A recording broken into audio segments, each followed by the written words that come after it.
फैसलाबाद के कब्रिस्तान में नामालूम अफराद कब्र के नीचे तहखाना बनाकर पनाह लेने लगे। मुल्ज़िमान दिन भर इलाके में वारदातें करते और रात को कब्र में छुपकर सारी रात मैयत के साथ गुजारते। इस वाक़ये की मुकम्मल तफसील जानिए शहरियों की जुबानी। अंदर आते नजर आते थे कि अंदर चले गए कब्रिस्तान के, किधर गए, कोई जमीन खा गई या आसमान निकल गया। इस वक्त मेरे साथ वो शहरी मौजूद हैं जिन्होंने इस बात का अंदाज़ा लगाया और खोज लगाई कि कब्रिस्तान में एक ऐसी कब्र मौजूद है जिसके नीचे तहखाना भी है। आइए इनसे बात करते हैं कि इनको ये कैसे मालूम पड़ा। सर, सबसे पहले तो मुझे ये बताएं कि आपको कैसे इल्म हुआ कि यहाँ पे एक ऐसी भी कब्र है जिस पे तहखाना मौजूद है।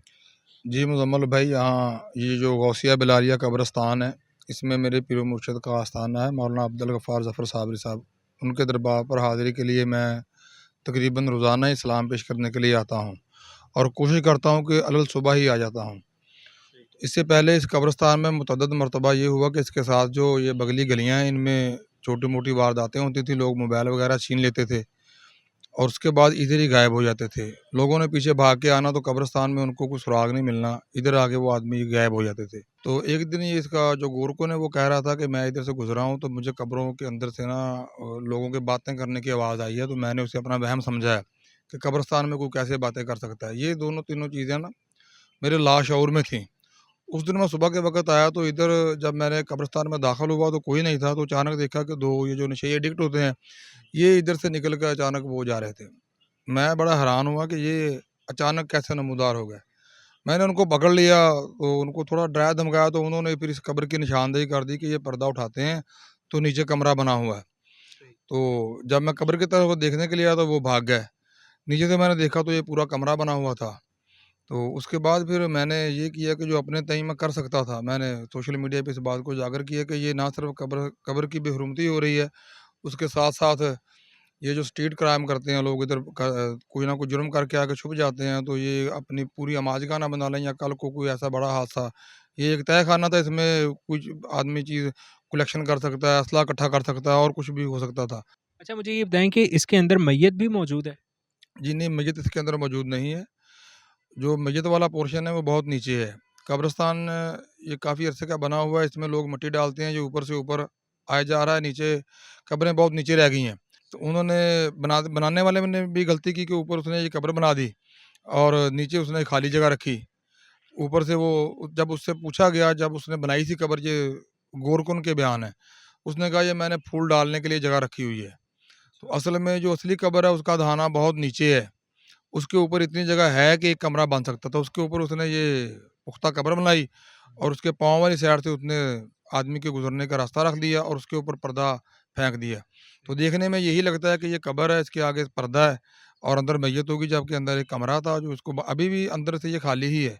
इसको बाहर से ईंटें लगाकर बंद कर दिया गया या अंदर मेरा ख़्याल है थोड़े बहुत उन्होंने इधर से कीकर की जो टहनी है वो उतार कर अंदर उसको बंद किया है, कोशिश की है। सही है। तो आगे से ये बंद कर दिया है। अच्छा, ये जो तख्ती भी यहाँ पे लगी हुई है और इस कब्र की जो मैयत है उसके वरसा कौन है, किधर है, पता है कुछ उसका? जी, वो ये जो कब्र की तख्ती है ये बिल्कुल ठीक है। नीचे मैयत भी अरसा दराज़ पहले कोई 20-25 साल पहले दफ़न की होगी, उसके वरसा ने ही आकर ये तख्ती लगाई ऊपर और उसको कब्र की शक्ल दी। उनको उसके वरसा ने ये न जाने क्यों ऐसी गलती की या जानबूझकर की कि ऊपर से इसको ये चारदीवारी बना दी, अंदर से ये प्लास्टर्ड भी है। तो इसके जो वरसा है वो इस पे आते भी नहीं हैं। यानी वरसा के इल्म में था कि यहाँ पे जगह है अंदर जाने के लिए। हाँ, ये वरसा ने जानबूझकर ऐसे किया था, वरसा को पता है। अच्छा, इस तहखाने का इल्म होने से पहले आपने कभी कोई मशकूक हरकत यहाँ पे देखी हो कब्रिस्तान के इर्द गिर्द? कब्रिस्तान में अक्सर मशकूक हरकत होती हैं, लेकिन वो ज़्यादातर नशई हज़रात ही होते हैं। कब्रिस्तान में मुजरमाना सरगर्मियों की सबसे बड़ी वजह ये है कि कब्रिस्तान की कोई इंतज़ामिया नहीं है। तो ये देखा जाता है शहर के दरमियान में है, साथ रिहायशी इलाका है, तो काफ़ी ख़तरनाक सिचुएशन है।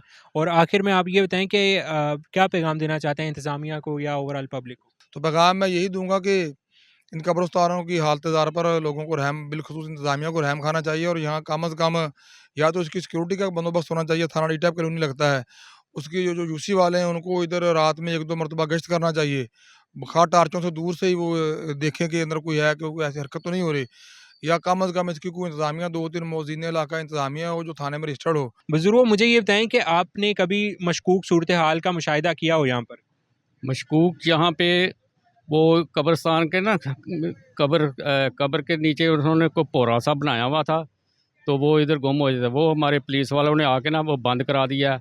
तो बाकी जो है ना इधर कब्रिस्तान में कब एक दफ़ा मोटरसाइकिल भी इधर से खींची गई है, वो ले गए हैं चोर। इधर से ना यही सही यहीं से छीनते थे, वो वारदात करते थे, राजधानी करके ना कब्रिस्तान में गुम हो जाते थे। कब्रिस्तान में जब हम ढूंढते थे इधर तो देखते थे कोई भी नज़र ही नहीं आता था, पता ही नहीं चलता था किधर को गए।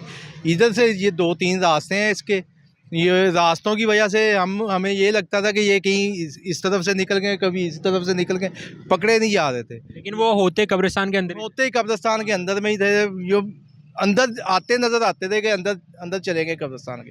बाकी दूसरी तरफ से निकले किधर से है, किधर गए, कोई ज़मीन खा गई या आसमान निकल गया, कोई समझ ही नहीं आ रही थी इनकी। हम तो सोच रहे थे कोई जिन्नात का साया है, कब्रिस्तान है कि शायद कोई जिन्नात ही है। वो तो बाकी पुलिस आई है, वो आपके जैसे एक भाई ने आके देखा है, कोई कब्रिस्तान में आया है, दुआ फातिहा के लिए आया है, उसने देखा कि यार ये बंदे किधर से निकल रहे हैं। वो जब हमने देखा ना, वो नीचे उन्होंने कब्र है, उसके नीचे से रास्ता बनाया हुआ है, पूरा एक कमरानुमा चीज़ थी। तो ये कितना खतरनाक होता है, यहाँ पे रिहायशी इलाका भी है, लोग बच्चे यहाँ पे बहुत खेल। ज़्यादा खतरनाक है जी ये, बहुत ज़्यादा परेशानी होती थी इस चीज़ की। रात को ज़ाहिर बात है, ज़रूरत के तहत बंदे को निकलना भी पड़ता है घर से निकलते वक्त बहुत परेशानी होती थी कि यार बच्चा जा रहा है या हम जा रहे हैं। वो कोशिश करते थे कि जो कुछ चीज़ें ऐसी हैं कीमती, वो अपने घर पे ही छोड़ के जाएँ, कोई भाई साथ में ना लेके जाएँ। अच्छा, आखिर में मुझे ये बताएं कि जब आप लोगों को पता चला यहाँ पे तहखाना भी मौजूद है, तो कितना खौफ और हिरास फैला यहाँ पे अहले इलाका में? काफ़ी ज़्यादा अहले इलाका काफ़ी परेशान हुए कि ये क्या हो रहा है हमारे इलाके में। पुलिस भी पता नहीं सोई हुई थी, या हम पुलिस का भी क्या कहना, हम यहाँ पे मुकामी हैं, हमें नहीं पता था कि यार क्या हो रहा है यहाँ पे। अच्छा, आप आखिर में क्या पैगाम देना चाहते हैं? हमने पैगाम यही है कि ये इसका मतलब बंदोबस्त किया जाए, ये जो जहाज़ हैं इनका इंतज़ाम किया जाए, नशे वाला जो है इनको नशे अस्पतालों में दाखिल करा के इनका नशा जो है वो छुड़ाया जाए। हमारे छोटे छोटे बच्चे इधर घूमते रहते हैं, हमें भी खतरा है कि ये भी ना कहीं नशे पे लग छोटे जाए। छोटे बच्चे देखते हैं ये क्या कुछ कर रहे हैं यहाँ पे, फिर बच्चे पूछते हैं कि यार ये पापा ये क्या कर रहा है, फिर पापा क्या बताए उसको ये क्या कर रहा है। यानी बच्चे देखते हैं, इनकी तरबियत पे असर होता है, इनके ये देखने में, इनको नई नई चीज़ें देखते हैं। वो कोई आइस पी रहा है यहाँ पे, कोई वो जौन सा पाउडर होता है, कोई चरस है, वो ऐसे नशे जिनका पता भी नहीं है हम लोगों को, वो नशे हो रहे हैं यहाँ पे।